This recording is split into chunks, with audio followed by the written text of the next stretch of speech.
भौतिक भूगोल का एक टॉपिक बहुत ही महत्वपूर्ण है जो कि आपकी परीक्षा के दृष्टिकोण से हमेशा परीक्षा में पूछा जाता है और यह टॉपिक है पृथ्वी की आंतरिक संरचना से। आज के सेशन में आप सभी पृथ्वी की आंतरिक संरचना समझ पाएंगे, जान पाएंगे और बहुत डिटेल से, बहुत समग्रता से परीक्षा के लिए जितना जरूरी है उतना सेलेक्टिव आपको यहां पे बता के जाऊंगा।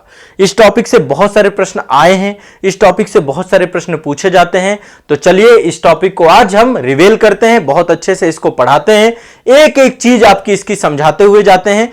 तो आज पृथ्वी के आंतरिक भाग को देखेंगे। देखिए आप देख पा रहे हैं, यह अर्थ है, पृथ्वी है और आपको ऊपर से देखने में तो ऐसा लग रहा है कि जलमंडल है, पानी है इसमें, है ना, वायुमंडल है और वायुमंडल में भी जैसे जैसे हम ऊपर जाते हैं तो टेम्परेचर आपका कम होता जाता है। हम रह रहे हैं तो सामान्य सा जीवन जी रहे हैं, लेकिन पृथ्वी अंदर से कैसे दिखती है? पृथ्वी अंदर से आप देखेंगे तो पृथ्वी के अंदर आग ही आग है। गर्म गैस का गोला थी ये पहले, जब शुरुआत में थी, जब वायुमंडल का विकास हुआ धीरे धीरे धीरे लाखों वर्षों के परिणाम से आज जो है इसमें जल है, जीवन है और एक तरीके से गॉडीलॉक्स जोन में है जहां पर जीवन की संभावना है। तो पृथ्वी में जो जीवन की उत्पत्ति हुई है, लेकिन इसके जब अंदर में जाएंगे आप तो आप पाएंगे, देखिए ये ऊपर का क्षेत्र है जहां पे हम रहते हैं, ये पृथ्वी का अर्थ का जलमंडल है, जैवमंडल है, स्थल मंडल है ना, जहां पे हम रहते हैं। अब यदि हम पृथ्वी के अंदर जाना चाहें, आप देखिए ये है अर्थ, ये इसका बाहरी हिस्सा है, ये इसका बाहरी हिस्सा है। अब ये अंदर का हिस्सा है, आप देखिए अंदर के हिस्से में आग ही आग है। तो आज अंदर के हिस्से की कहानी पढ़ाने जा रहा हूं आपको, कोर के बारे में बताने जा रहा हूं, पृथ्वी के क्रस्ट, मेंटल और कोर, भूपर्पटी, मेंटल और कोर, तीनों के बारे में जानने का प्रयास करेंगे। कुछ इंपॉर्टेंट और बहुत ही शानदार, ये आप देख रहे हैं, ये वाली इमेज से आपको और स्पष्ट हो रहा होगा, ये पृथ्वी की सबसे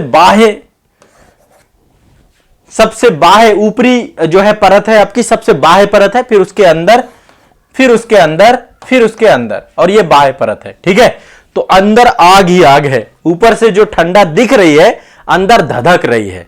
जैसे जैसे पृथ्वी के अंदर जाते हैं टेम्परेचर बढ़ता जाता है, तापमान बढ़ता जाता है और पृथ्वी के जो आंतरिक भाग है उसको 3 बृहद खंडों में हम विभाजित कर सकते हैं। ठीक है, अभी मैं एक बार आपको दिखा देता हूं, 3 बृहद खंडों में विभाजित कर सकते हैं। देखिए सबसे अंदर वाले खंड को हम क्या बोलते हैं? कोर। ये 2 अंदर के हिस्से हैं, इसको कोर बोलते हैं। क्या बोलते हैं?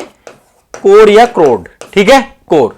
दूसरी अवस्था यह है आपकी मेंटल, मेंटल। ठीक है, और तीसरा है आपका भूपर्पटी, इसी को क्रस्ट बोलते हैं, भूपर्पटी, या फिर इसी को हम बोलते हैं क्रस्ट। क्या बोलते हैं? क्रस्ट। ठीक है, क्रस्ट, मेंटल, कोर। अब देखो जो कोर है ये तो पृथ्वी का ऊपर वाला हिस्सा है बिल्कुल से। ठीक है, क्या है? पृथ्वी का सबसे ऊपरी भाग है। ठीक है, अब जैसे जैसे हम पृथ्वी के अंदर वाले हिस्से में जाते हैं तो पहले तो दाब बढ़ता जाता है, प्रेशर बढ़ता जाता है। जब दाब बढ़ता जाता है तो दाब बढ़ने के साथ साथ घनत्व भी बढ़ता जाता है, घनत्व बढ़ने के साथ साथ ताप भी बढ़ता जाता है, क्योंकि पृथ्वी के अंदर बहुत सारी रेडियो एक्टिव यहां पर जो है पदार्थ हैं जिसके कारण से अपार ऊष्मा भी यहां पर होती है, तो ताप भी बढ़ता जाता है। तो पृथ्वी के अंदर चट्टानें पिघली हुई अवस्था में है। ठीक है, मेंटल में चट्टानें पिघली हुई अवस्था में है। और फिर आप देख रहे हैं आउटर कोर है, आउटर कोर पूरी तरीके से क्या है? द्रव है, लिक्विड है, आपका द्रव है, चट्टानें पूरी तरीके से पिघली अवस्था में है। और जो इनर कोर है ये आपका ठोस है। ये ठोस क्यों है? क्योंकि यहां पर भारी, क्योंकि पृथ्वी घूर्णन कर रही है। पृथ्वी क्या कर रही है? घूर्णन कर रही है। और पृथ्वी परिक्रमण भी कर रही है, सूर्य के चारों तरफ परिक्रमा लगाती है और अपने अक्ष पे घूमती है बहुत तेजी से। तो जो भारी पदार्थ हैं, भारी तत्व हैं, चाहे वो निकिल हो चाहे फेरस हो, वो आपके अंदर वाले हिस्से में जाकर के क्या हो गए हैं? यहां पर। तो ये आपका ठोस है आपका। ठीक है, अब समझने का प्रयास करते हैं यहां पर कि पृथ्वी की आंतरिक संरचना के जो प्रमुख पक्ष हैं। तो पहली बात, पृथ्वी की आंतरिक संरचना को यदि हम देखें, देखिए पृथ्वी के एक पर्टिकुलर हिस्से को, जैसे लाइक आप देखते हैं ना, एक हिस्से को हम जो है यहां पर इसकी जो है, देखिए हमने किया क्या है, जैसे मैं आपको सिंपल से बता देता हूं। इसके जो बच्चे नए हैं, जिन्होंने कभी फिजिकल ज्योग्राफी नहीं पढ़ी, पृथ्वी की आंतरिक संरचना नहीं पढ़ी, उनके लिए मैं यहां पे बता रहा हूं। ये आपकी पृथ्वी है और पृथ्वी को मान लीजिए हम उसके एक हिस्से को देखते हैं, ये आपका केंद्र बिंदु है, तो उसके किसी एक हिस्से को हम लोग देखते हैं। तो एक हिस्से में देखेंगे तो सबसे ऊपर वाला ये वाला हिस्सा आपका क्या है? ये है आपका भूपर्पटी। क्या है? भूपर्पटी। अब इसकी कितनी मोटाई होती है, क्या क्या विशेषताएं होती हैं, कुछ चीजें मैं आपकी क्रस्ट की बताऊंगा। इसी को हम क्रस्ट कहते हैं, ठीक है, इसी को क्रस्ट कहते हैं। दूसरे नंबर पे है आपका मेंटल। मेंटल, ठीक है, थोड़ा पल्प नुमा होता है, चट्टाने पिघली हुई अवस्था में पाई जाती हैं। और सबसे अंदर है क्रोड। क्रोड, इसी को हम कोर बोलते हैं। एक मूवी भी बनी है द कोर, आप लोग कभी देखिएगा टाइम निकाल के, उसमें पृथ्वी की आंतरिक संरचना को ही दिखाया गया है, ठीक है।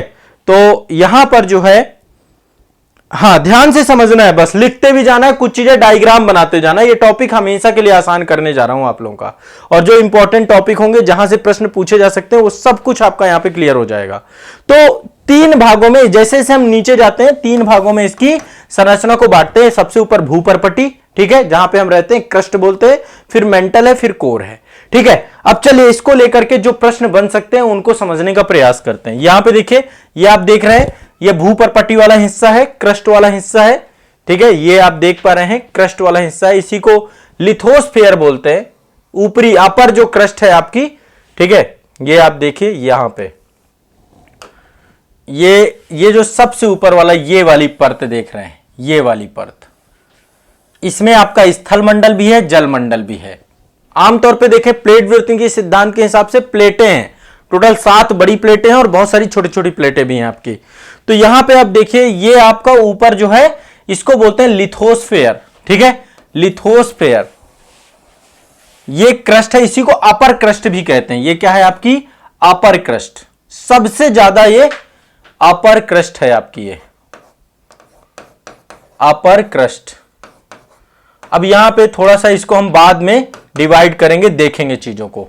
इसके बाद जस्ट इसके नीचे देखेंगे, यह है आपका एस्थनोस्फेयर, दुर्बलता मंडल भी बोलते हैं इसको, ठीक है। फिर आपका ये मेंटल है, मेंटल को भी 2 भागों में बांटते हैं, अपर मेंटल अलग है, मेंटल।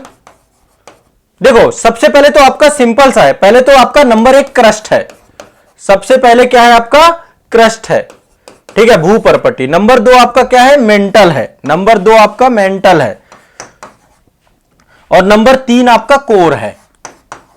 अब इसको उप विभागों में 2 भागों में बांटते हैं, अपर क्रस्ट लोअर क्रस्ट। क्रस्ट को भी 2 भागों में बांटते हैं, अपर क्रस्ट और लोअर क्रस्ट। वैसे ही मेंटल को भी 2 भागों में बांटते हैं, अपर मेंटल लोअर मेंटल। और कोर को भी 2 भागों में बांटते हैं, इनर कोर और आउटर कोर। क्या बोलते हैं, इनर कोर और आउटर कोर, ठीक है। ये बहुत बेसिक सा है, इसमें कोई बहुत समझने वाली चीज नहीं है, सिंपल सा आप इसको समझने का प्रयास करिए। अब देखो, पहले मैं आपको एक यहां पे डायग्राम बनाऊंगा और मैं चाहूंगा कि आप लोग भी इस डायग्राम को मेरे साथ बना ले।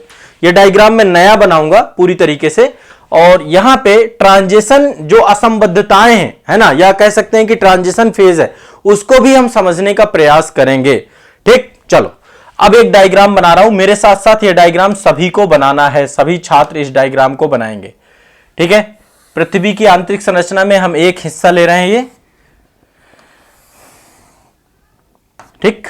चलिए अब यहां पे पहले इसको 3 भागों में विभाजित कर देते हैं, 3 भागों में, नंबर 1 नंबर 2, ठीक है। नंबर 1 आपका क्या है, ये नंबर 1 आपका है यहां पे भूपर्पटी, परपटी, या इसी को क्रस्ट कहते हैं। नंबर 2 आपका क्या है, ये आपका नंबर 2 है, यहां से यहां तक ये वाला हिस्सा आपका नंबर 2 है, और ये वाला हिस्सा आपका नंबर 1 है। नंबर 2 है आपका मेंटल, मेंटल, ठीक है, मेंटल। और नंबर 3 है आपका ये वाला हिस्सा, ये आपका हिस्सा जितना भी है, ये है आपका क्रोड या कोर, ठीक है, तीसरे नंबर पे। अब इसको और सब डिवीजन करते हैं, क्या करते हैं, इनका सब डिवीजन करते हैं। जैसे कि आपका जो भूपर्पटी है, इसको हम 2 भागों में बांटेंगे, ऊपरी भूपर्पटी, 1 मिनट, हां देखिए, इसको हम 2 भागों में विभाजित कर रहे हैं। ये वाले हिस्से को 2 भागों में विभाजित कर दिया, ऊपर का हिस्सा ये आपका ए है भूपर्पटी में, इसको हम बोल रहे हैं ऊपरी भूपर्पटी, भूपर्पटी। और ये बी वाला हिस्सा है, ये है आपका बी, ऊपर ये ए है, ये बी है, ठीक है। इसको बोलते हैं हम निचली भूपर्पटी कह सकते हैं, निचला क्रस्ट बोल सकते हैं, निचला क्रस्ट। क्रस्ट या भूपर्पटी एक ही चीज है बच्चों, कोई दिक्कत वाली बात नहीं है इसमें, ठीक, सिंपल सा है, इसको समझाने के दृष्टिकोण से बता रहा हूं। तो इसको हमने दो भागों में बांट दिया, कहिए तो मैं थोड़ा सा इसको और आप लोगों को, ये देखिए एक हिस्सा ये हो गया आपका, ठीक है, और दूसरा हिस्सा आपका ये हो गया, बस बस दूसरा हिस्सा ये हो गया, ठीक है। अब चलते हैं, मेंटल को भी दो भागों में बांट देंगे, मेंटल को भी दो भागों में बांट देंगे। मेंटल को हम दो भागों में विभाजित कर रहे हैं। मेंटल में भी आपका ऊपरी मेंटल और निचला मेंटल, ठीक है। यहां पर भी ए देख लेते हैं, यहां पे ए है आपका ये, और ये आपका बी है, ये है आपका ऊपरी मेंटल, ऊपरी मेंटल, और ये है आपका निचला मेंटल, निचला मेंटल। कोई दिक्कत, सिंपल सा है। इसमें भी हम जो है इसको भी ये आप देख सकते हैं, और ये वाला हिस्सा,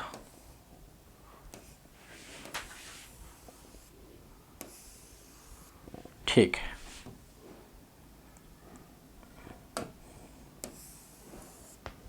इसके बाद आपका नेक्स्ट ये है, कोर को भी दो भागों में बांट रहे हैं हम लोग, कोर को भी दो भागों में बांट रहे हैं। पहले इत्मीनान से बनाते हुए जाना, ये आपका ए है, ये आपका बी है। ए आपका जो है ये है अपर कोर कह सकते हैं, इसको बाहरी क्रोड बोल सकते हैं, क्या बोल सकते हैं, बाहरी क्रोड, बाहरी क्रोड, आउटर कोर बोलते हैं इसको, इंग्लिश में आउटर कोर या बाहरी कोर। और अंदर वाले को, ये जो बी है इसको बोलते हैं इनर कोड या आंतरिक कोड, क्या बोलते हैं, आंतरिक कोड, क्रोड। पता है कोई समस्या हो तो आपको, ये मैंने आपका थोड़ा सा यहां पे इसको बताए। अब यहां पे एक चीज ध्यान रखिएगा, यहां पे आप देख रहे हैं ट्रांजिशन फेज है आपके, ये आप देखिए यहां पे ये ट्रांजिशन फेज है आपका एक, जो अपर को अपर ऊपरी भूपर्पटी को या अपर क्रस्ट को लोअर क्रस्ट से क्या करते हैं, ये पृथक करते हैं। यहां पे देखिए एक ट्रांजिशन फेज है जो कि अपर मेंटल को लोअर मेंटल से अलग करता है, ऊपरी मेंटल को निचले मेंटल से अलग करता है। यहां पर भी देखिए एक ट्रांजिशन जगह है, ट्रांजिशन संक्रमण क्षेत्र है आपका, जो कि आउटर कोर को इनर कोर से अलग करता है। इन सब के अपने नाम हैं, एक बार इन सब के नाम आप लोग देख लीजिए, ठीक है। सभी लोग एक एक बार इनके नाम देख लिए। देखिए, जो ऊपरी भूपर्पटी को निचली भूपर्पटी से अलग करता है, इसको बोलते हैं कोनार्ड असंबद्धता। क्या बोलते हैं, कोनार्ड असंबद्धता। सबको रटना है आज, ये सबको रटना है, सब लोग रटेंगे। कोनार्ड असंबद्धता, कोनार्ड असंबद्धता, बद्धता, क्या बोलते हैं इसको, कोनार्ड असंबद्धता, ठीक है।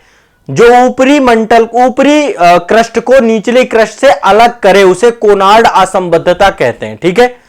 अब दूसरा, यहां पे एक चीज और देख पा रहे होंगे, यहां पे एक चीज और यहां पे हम देख लेते हैं। यहां पे देखिए क्रस्ट को भी मेंटल से अलग करने वाली एक असंबद्धता है। यहां पे ऊपर यहां तक देखिए, यहां तक तो आपका क्रस्ट है, यहां तक, और इसके बाद मेंटल चालू हो जाता है। तो क्रस्ट को मेंटल से अलग करने वाली भी असंबद्धता है, डिसकंटिन्यूटी है, जो आपका क्रस्ट को मेंटल से अलग करती है। इसको हम क्या बोलते हैं, इसको बोलते हैं मोहो असंबद्धता। क्या बोलते हैं इसको हम, इसका नाम है मोहो असंबद्धता। तो दूसरी आपकी मोहो असंबद्धता, असंबद्धता। आप खुद सोचिए ना, ऊपर क्रस्ट है ना, क्रस्ट को मेंटल से अलग करने वाली जो असंबद्धता है उसको हम बोलते हैं मोहो असंबद्धता, या एक तरीके से संक्रमण क्षेत्र है आपका ये, जहां से आपका क्रस्ट खत्म होता है और क्या चालू होता है, मेंटल चालू होता है, ठीक है। दूसरा ये ध्यान रखना है। अब इसके बाद यहां पे आप देख पा रहे हैं ये वाला हिस्सा, ये अपर मेंटल को लोअर मेंटल से अलग करता है। क्या करता है, अपर मेंटल को लोअर मेंटल से अलग करता है। इसको बोलते हैं रेपेटी असंबद्धता, रेपेटी असंबद्धता। ये आपका यहां पे रेपेटी असंबद्धता, क्या बोलते हैं इसको, रेपेटी असंबद्धता। तो जो अपर मेंटल को लोअर मेंटल से अलग करे उसका नाम है रेपेटी असंबद्धता, ठीक है। अब इसके बाद तीसरा आप देखते हैं, यहां पे मेंटल को कोर को अलग कर रहा है, ठीक है। मेंटल और कोर के बीच में भी एक डिसकंटिन्यूटी है। यहां पे देखिए मेंटल और कोर के बीच में ये डिसकंटिन्यूटी है आपकी। समझ पा रहे हैं? इसमें कोई दिक्कत तो नहीं, कोई डाउट तो नहीं है? ठीक है, इसको हम क्या बोलते हैं? इसको बोलते हैं गुटेनबर्ग असंबद्धता। इसको क्या बोलते हैं हम? गुटेनबर्ग असंबद्धता। गुटेनबर्ग असंबद्धता। ये आमतौर पे चीजें याद नहीं होती हैं, आज याद कर लेना है। इसके बाद ये देख रहे हैं अपर कोर को आउटर कोर को इनर कोर से अलग करने वाली जो असंबद्धता है, इसको हम क्या बोलते हैं? लहमैन असंबद्धता। लहमैन असंबद्धता। लहमैन असंबद्धता। बताएं कोई दिक्कत हो? लहमैन असंबद्धता। तो नंबर 1 आपकी है कोनार्ड असंबद्धता। कोनार्ड आपका जो ऊपरी भूपरपट्टी है और निचली भूपरपट्टी है, उसके बीच में आपकी कोनार्ड असंबद्धता है। ऊपरी कृष्ठ को निचले कृष्ठ के बीच में है आपकी कोनार्ड असंबद्धता। ठीक है। दूसरे नंबर पे आपकी है मोहो असंबद्धता। मोहो असंबद्धता आपकी क्या करती है? जो निचला क्रस्ट है, या कह सकते हैं क्रस्ट को मेंटल से अलग करती है। इतना ही आप याद कर लीजिए, क्रस्ट को मेंटल से। या देखा जाए तो ये निचला क्रस्ट है, ये ऊपरी मेंटल है, तो निचला क्रस्ट और ऊपरी मेंटल के बीच की जो असंबद्धता है, मोहो असंबद्धता कहते हैं। इसके बाद अपर मेंटल को लोअर मेंटल से अलग करने वाली असंबद्धता को क्या कहते हैं? रेपेटी असंबद्धता कहते हैं। और इसके बाद जो आपका मेंटल को कोर से अलग करने वाली असंबद्धता, या फिर कहें ये निचला मेंटल है और ये आउटर कोर है, इसके बीच में जो असंबद्धता है उसको हम गुटेनबर्ग कहते हैं। और आउटर कोर को इनर कोर से अलग करने वाली जो असंबद्धता उसको लहमन कहते हैं। ये सिंपल सी चीज है, एक बार ध्यान से आपको समझना और ये वाला जो है सेगमेंट आपको याद कर लेना है। सभी लोग एक बार मुझे बताएं, क्या आप लोगों को ये बात समझ में आ रही है?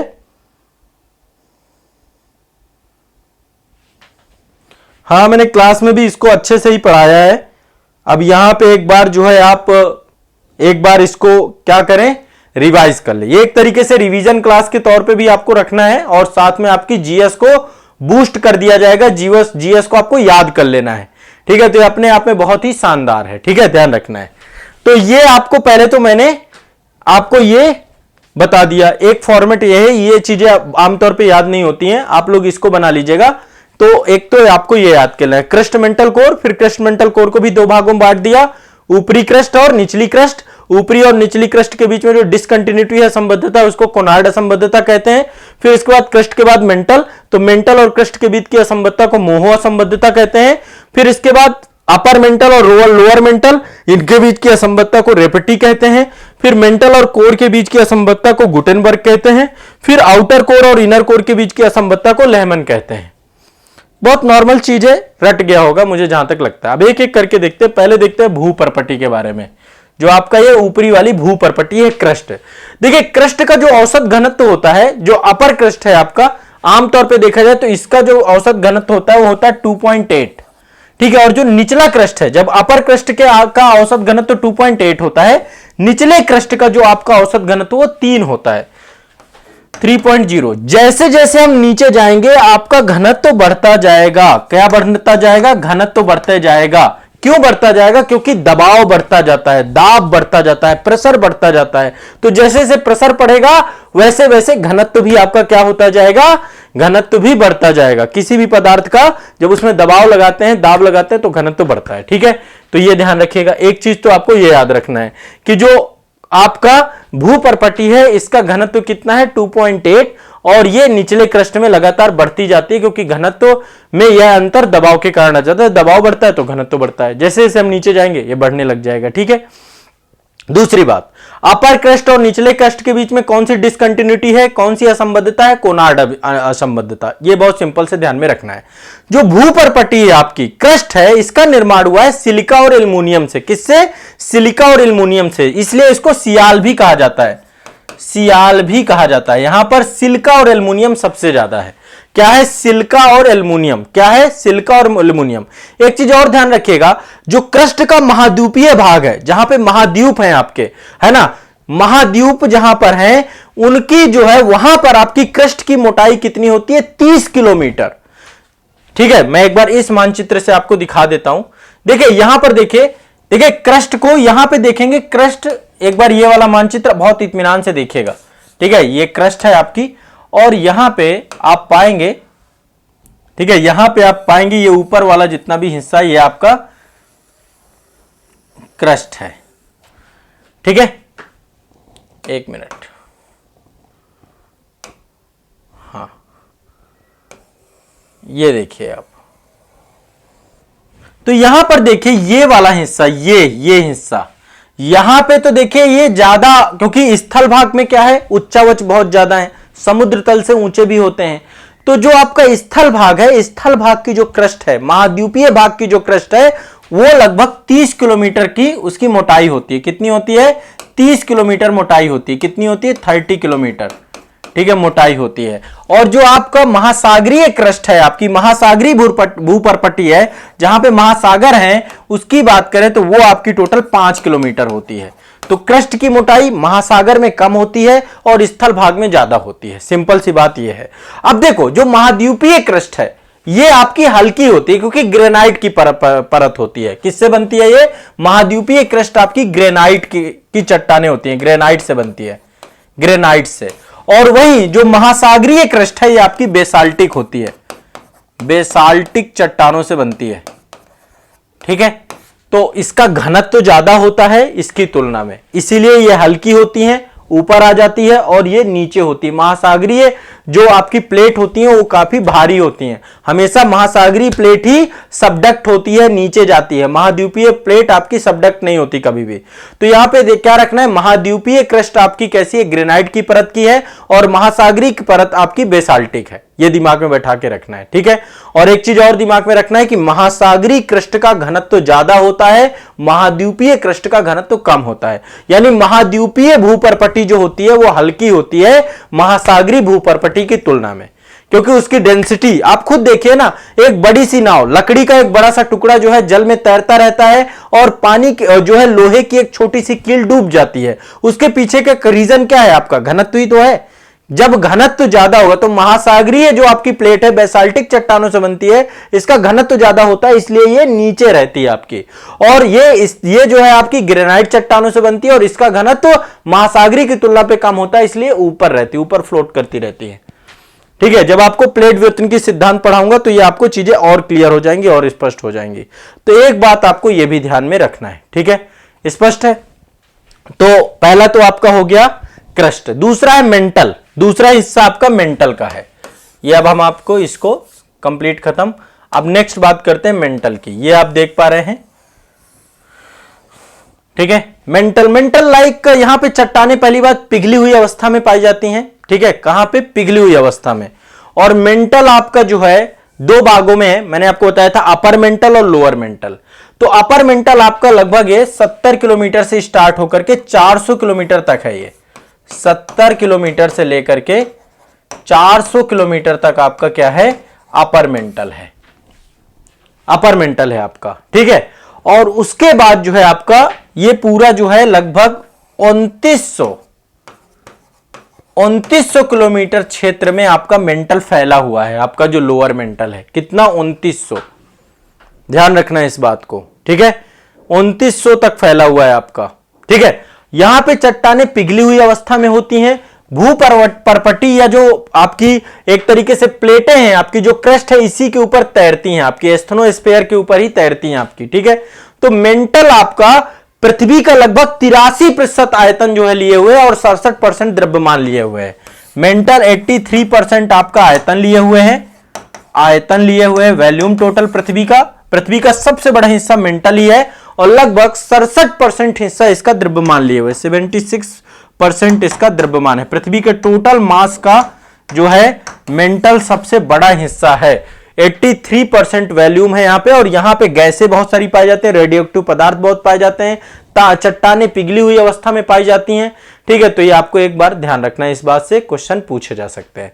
बाकी मैंने आपको बताया कि ऊपरी मेंटल और निचले मेंटल के बीच में एक असंबद्धता पाई जाती है, जिसको रेपटी असंबद्धता कहते हैं। क्या बोलते हैं? रेपटी असंबद्धता कहते हैं, और इसके बारे में आपको मैंने पहले ही स्पष्ट कर दिया है। ठीक है, यहां पर आप देखिए, ये आप देखिए, और भूपरपट्टी जो आपकी है, जो आपकी निचली क्रस्ट है और अपर मेंटल है, दोनों के बीच में पाई जाने वाली भू असंबद्धता को मोहो असंबद्धता कहते हैं। ठीक है, मोहो असंबद्धता कहते हैं, डिसकंटिन्यूटी कहते हैं ये।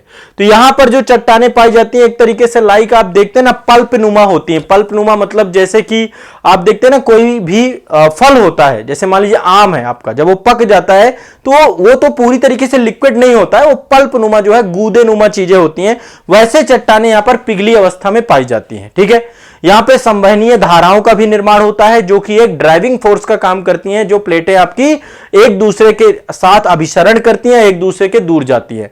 तो वो आपको मैं बाद में पढ़ाऊंगा, संवहनीय धारा क्या है, संवहनीय धारा सिद्धांत जब प्लेट विवर्तनिकी पढ़ेंगे वहां पर हम समझने का प्रयास करेंगे। ज्यादातर भूकंप इसी क्षेत्र में आते हैं, भूकंप यहीं पे आते हैं, यहीं से मैग्मा जो है ऊपर जाता है और ज्वालामुखी भी इसी क्षेत्र से उद्गमित होते हैं, इसी क्षेत्र से बनते हैं। ठीक है, और मेंटल में ज्यादातर आपका सिलिका और मैग्नीशियम, ठीक है, सबसे ज्यादा इसका निर्माण सिलिका और मैग्नीशियम से हुआ है, इसलिए इसे सीमा कहते हैं। सिलिका और मैग्नीशियम यहां पर ज्यादा मात्रा में पाई जाती है, इसलिए इसको सीमा कहते हैं। ठीक है, ये भी आपको दिमाग में बैठा लेना है, इससे भी प्रश्न आपके पूछे जाएंगे। अब इसके बाद तीसरा है आपका कोर। ठीक है, क्रस्ट हो गया, मेंटल हो गया, कोर हो गया। ठीक है, तीसरे में आते हैं कोर। अब कोर के साथ क्या है ये आप देख पा रहे हैं, कोर का जो ये भी आपके दो भागों में बटी हुई है। ठीक है, दो भागों में, पहले ऊपर यहां पे आउटर कोर है आपकी, ये पूरी आउटर कोर है और ये इनर कोर है। तो आउटर कोर आपकी लिक्विड अवस्था में, यहां पे तापमान बहुत ज्यादा है और चट्टानें आपकी कैसी हैं, लिक्विड अवस्था में है। ठीक है, लिक्विड अवस्था में ध्यान रखना है। तो ये भी दो भागों में बांटते हैं। देखो 2900 किलोमीटर तक तो आपका मेंटल ही है, तो 2900 किलोमीटर से लेकर के 5155 किलोमीटर तक आपका आउटर कोर है। 5155 किलोमीटर तक, 5155 किलोमीटर तक आपका आउटर कोर है। क्या है आपका आउटर कोर? ठीक है, आउटर कोर है आपका। और 5155 से लेकर के 6371 किलोमीटर तक, ये टोटल आपका पृथ्वी का 6378 किलोमीटर, ये पृथ्वी का बिल्कुल सेंट्रल पॉइंट है आपका। पृथ्वी की टोटल गहराई आप देखें तो ये है आपका बिल्कुल लास्ट पॉइंट है आपका 6378 किलोमीटर। ठीक है, ये आपको दो भागों में बांटते हैं। आपका इनर कोर है और ये पूरी तरीके से सॉलिड है। क्या है आपका? पूरी तरीके से सॉलिड है, पूरी तरीके से सॉलिड है। बाकी असंबद्धता मैंने बताई है कि इनर कोर और आउटर कोर जो है दोनों ये लेहमन असंबद्धता से अलग होते हैं। यहां पे आपका लेहमन डिसकंटिन्यूटी है। और मेंटल और कोर जो है आपस में गुटेनबर्ग असंबद्धता से अलग होते हैं। तो ये देखिए पूरी की पूरी आपको आउटर कोर और इनर कोर के बारे में। अब यहां पे एक चीज ध्यान रखिएगा, सबसे पहले जो मेंटल और कोर के बीच में असंबद्धता है गुटेनबर्ग बोलते हैं उसको। ठीक है, और टोटल गहराई गुटेनबर्ग से लेकर के टोटल ये आपका 6378 किलोमीटर तक आपका टोटल कोर पाया जाता है। दो भागों में विभाजित करते हैं। आउटर कोर आपका 2900 से लेकर के 5155 तक है आपका। ठीक है, और इसके बाद आपका 5155 से लेकर 6378 तक आपका ये इनर कोर है। इनर कोर आपका ठोस अवस्था में है, सॉलिड अवस्था में है पूरी तरीके से। ठीक है, सॉलिड अवस्था में, और ये अंदर बहुत तेजी से राउंड कर रहा है, घूम रहा है। इस कारण से पृथ्वी में एक ये मैग्नेट की तरह व्यवहार कर रही है। यहां पे ज्यादातर आपका निकिल और फेरस है। क्या है आपका? निकिल और फेरस, निफे बोलते हैं इसलिए इसको। इनर कोर में भारी धातुएं हैं। क्या है? भारी धातुएं। ये भी दिमाग में ध्यान में रखिएगा आप, यहां पे भारी धातुएं। और पृथ्वी के टोटल आयतन का 16% और द्रव्यमान का 32% द्रव्यमान यहीं पर है आपका इनर कोर पे। पृथ्वी का मास कितना है इसमें? 32% मास है टोटल। और यदि हम आयतन की बात करें तो टोटल 16%। तो आप देखिए, वैसे तो ये काफी बड़ा हिस्सा आपका मेंटल का ही है, लेकिन आप देखेंगे तो कोर में भी बहुत ज्यादा मास होता है। 32% मास यहां पे है। और इसका निर्माण जो है निकिल और लोहा, यहां पे लोहा पाया जाता है और निकिल, ये भारी पर धातुएं, इस कारण से इसको निफे कहा जाता है। क्या बोला जाता है? निफे। तो सबसे ऊपर जो है आपका जो है, सबसे ऊपर जो आपका क्रस्ट है, क्रस्ट को सियाल कहा जाता है, सिलिका प्लस एल्युमिनियम। सीमा कहा जाता है आपका ये मेंटल वाला हिस्सा, यहां पे सिलिका और मैग्नीशियम, और आपका निफे आपका निकिल और फेरस यहां पे इनर कोर पे पाए जाते हैं, तो इसको निफे कहा जाता है। ये आपको एक ध्यान रखना है। ठीक है, अब एक क्वेश्चन और पूछा जाता है कि संपूर्ण पृथ्वी में कौन कौन से तत्व पाए जाते हैं, कौन कौन सी धातुएं सबसे ज्यादा पाई जाती हैं पूरी पृथ्वी में। संपूर्ण पृथ्वी में कौन कौन सी धातुएं पाई जाती हैं, ये आपको रटना है। संपूर्ण पृथ्वी में कौन कौन सी धातुएं पाई जाती हैं? तो सबसे पहली बात, नंबर 1 सबसे ज्यादा पाया जाता है लोहा। क्या पाया जाता है? लोहा। टोटल 35% लोहा है पूरी पृथ्वी में। कितना है? 35%। दूसरे नंबर पे है ऑक्सीजन। ऑक्सीजन 30% आपका ऑक्सीजन है। तीसरे नंबर पे है आपका सिलिका। यह ध्यान रखना है, सिलिका, सिलिका या सिलिकॉन। नंबर 3 है आपका सिलिकॉन। सिलिकॉन है आपका 15%। ठीक है। और सिलिकॉन के बाद है मैग्नीशियम और फिर है निकेल। मैग्नीशियम और फिर है आपका 5वें नंबर में निकेल। तो ये सबसे ज्यादा पाई जाने वाली धातुओं का क्रम है। मैग्नीशियम 13% पाया जाता है और निकेल जो है आपका 2.4% है। तो ये पूरे पृथ्वी का क्या है? एक आपका जो है क्रम है कि कौन कितनी पाई जाती हैं। अब देखिए एक क्वेश्चन और पूछता है कि चलिए ये तो हो गया संपूर्ण पृथ्वी में, क्रस्ट में कौन से तत्व पाए जाते हैं सबसे ज्यादा? क्रस्ट में, भूपरपटी में, क्रस्ट में सबसे ज्यादा भूपरपटी में पाए जा रही है। तो पूरी पृथ्वी का है ना, इसमें आपका क्रस्ट भी है, मेंटल भी है, कोर है, सबको जोड़ के रखते हैं। अब क्रस्ट में पाई जाने वाली सबसे एक नंबर 1 है ऑक्सीजन। ऑक्सीजन सबसे ज्यादा पाई जाती है क्रस्ट में और यह है आपकी 46% के आसपास। कितनी है? 46.8, लगभग 47% है आपकी ऑक्सीजन। नंबर 2 पे है सिलिकॉन। नंबर 2 पे है आपका सिलिकॉन, भूपरपटी में पाया जाने वाला सिलिकॉन आपका है 27.7%। ये लिस्ट बना लेना आप। तीसरे नंबर पे एल्युमिनियम। तीसरे नंबर पे आपका एल्युमिनियम। एल्युमिनियम पाया जाता है 8.1%। 8.1%। इसके बाद है आपका लोहा क्रस्ट में। समझिए पृथ्वी के, एक मिनट,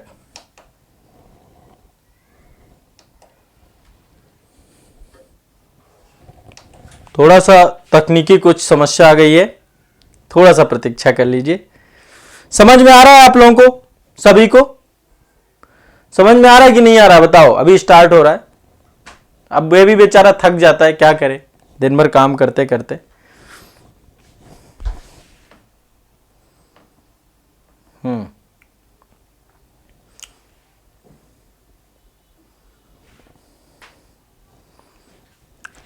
समझ में आ रहा है आप लोग?